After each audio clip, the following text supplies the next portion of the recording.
The story of Rufus the Robin, read by Simon King. Rufus the Robin, with his bright red breast as vivid as the berries now hidden beneath the snow, was a wanderer of hedgerows and a whisperer of songs long forgotten by the world's bustle. He searched for sustenance, flitting from frost-bitten branch to branch, but as the cold deepened, so did his plight. Drawn by the glow of a distant town, Rufus ventured towards the promise of untold gardens. Yet upon his arrival, his hope waned with each window he visited. He saw figures of his kin perched still and silent upon the sills, but their eyes held no recognition. They were but robins of print and paper, Christmas cards cast in illusions of companionship.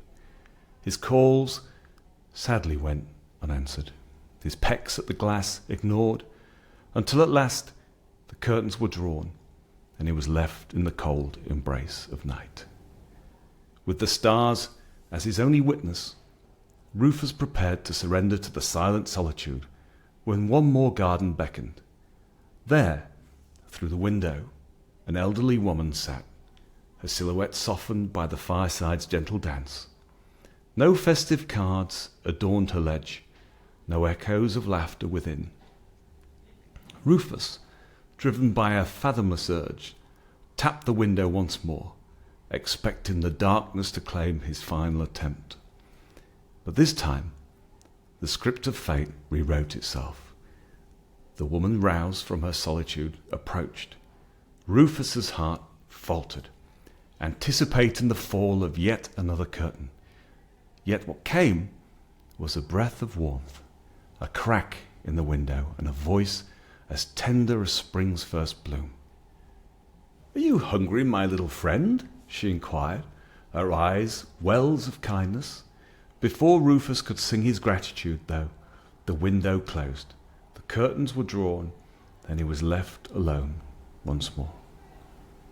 With heaviness in his wings, Rufus turned towards the vastness of the open fields. But as the first step of retreat took flight, a door creaked open, casting a shaft of light upon the untouched snow.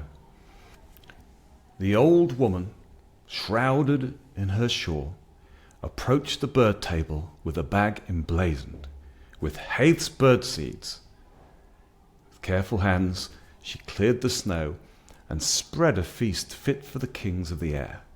"There you are, my dear," she called softly before returning to the warmth of her hearth.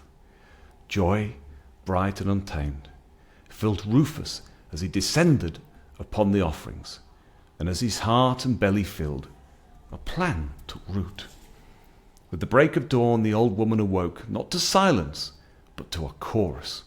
Rufus had returned, not alone, but with a cavalcade of friends, blackbirds, thrushes, chaffinches, wrens, each fluttering a beacon of life against the winter's canvas. The old woman watched, her heart no longer a prisoner of solitude, as the garden burst with the vibrancy of companionship. And in that moment, with a smile that ceased and creased the years away, she drew a card and placed it upon her window shelf. Upon it, a single robin, a mirror of Rufus with words etched below. A robin isn't just for Christmas.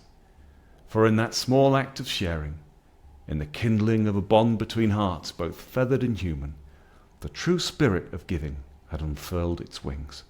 And Rufus, once a solitary herald of the changing seasons, had woven a tale of unity, a reminder that even the smallest of creatures can bridge the expanse of loneliness, not just for Christmas, but for always. A very Merry Christmas to you and your loved ones, from all of us at Haith's Bird Food.